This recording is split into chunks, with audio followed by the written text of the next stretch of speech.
High, আজকে আমি একটা প্রজাপতি আঁকবো।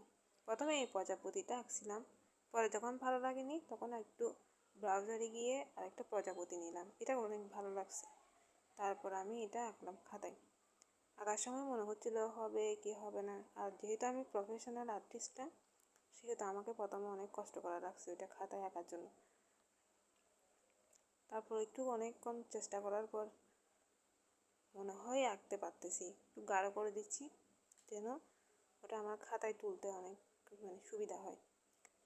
যেহেতু আমি শাড়িতে তেমন ভালো কাজ করতে পারি না, শাড়িটা নিজের জন্য করতেছি।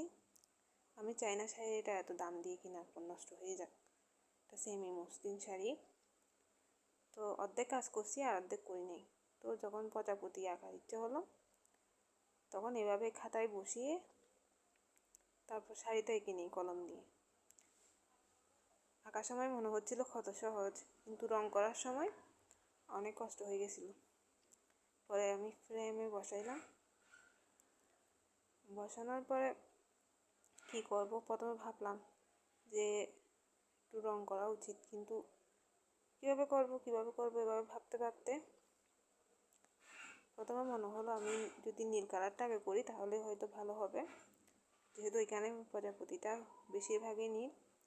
তাই প্রথমে একটু হালকা হালকা নীল দিয়ে পুরোটাই মেকআপ দিয়ে দিলাম, যাতে পরে গাঢ় নীলটা দিলে যেন শাড়িতে আরও ভালোভাবে দেখা যায়। তারপর মনে হলো আরেকটু দেওয়া উচিত, যে আরেকটা কালার দেওয়া উচিত। তখন হলুদ রঙটা নিলাম, নেওয়ার পর রং করতে থাকলাম, কিন্তু মনের মতো কালার আসতেছিল না। তারপর ভাবলাম যাই করি না কেন এটাই বেস্ট, পরে দেখা যাবে কি হয়। আগে নিজের মতো করতে থাকি, দেখি পরে কি কালার আসে। এভাবে কতক্ষণ হলুদ, কতক্ষণ নীল, কতক্ষণ হলুদ, এভাবে করতে করতে দেখা যাচ্ছে কি মাঝখানে সবুজ হয়ে যাচ্ছে দুইটা কালারের সংমিশ্রণে। পরে আবার কালো কালারটা দিয়ে বললাম কি যে এটা করে দেখি, এটা করলে হয়তো ভালো লাগবে কালারটা অনেক। হ্যাঁ, সত্যি একটু একটু ভালো লাগতেছিল, যে হ্যাঁ পাচ্ছি মনে হয়, কিন্তু মাঝখানে কেমন দেখতে যেন কেমন লাগতেছিল। পরে আবার কালোটা দেওয়ার পরে আবার ভালো লাগতেছে, কিন্তু এভাবে তো আমি কাজটা রাখা যায় না, নর্মাল লাগতেছিল।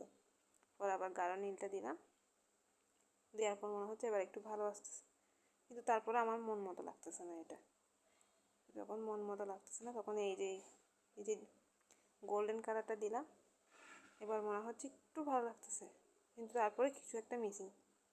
তখন চিন্তা করলাম এখানে একটা ফুল দেওয়া উচিত, প্রজাপতিটা ফুলের কাছে আসছে, এভাবে একটু শো দেখানো উচিত। তারপর প্রজাপতিটার উপর একটু সাদা সাদা বিন্দু বিন্দু দিয়ে দিচ্ছি, যেন একটু প্রফেশনাল লাগে, একটু দেখতে ভালো লাগবে, একটু এটা একটা রিয়েলিস্টিক ভাব আসার জন্য। যদিও এটা আমার ফার্স্ট টাইম কাজ করা, আপনারাই তো দেখলেন যে কীভাবে কাজটা নিলাম, যে কীভাবে আঁকলাম, কীভাবে খাতা থেকে আবার শাড়িতে তুলে নিলাম। এই তো শেষ, এতটুকুই, এখানে আর কিছু দেওয়া হবে না। আমার এটাই ভালো লাগতেছে, এই সব কিছু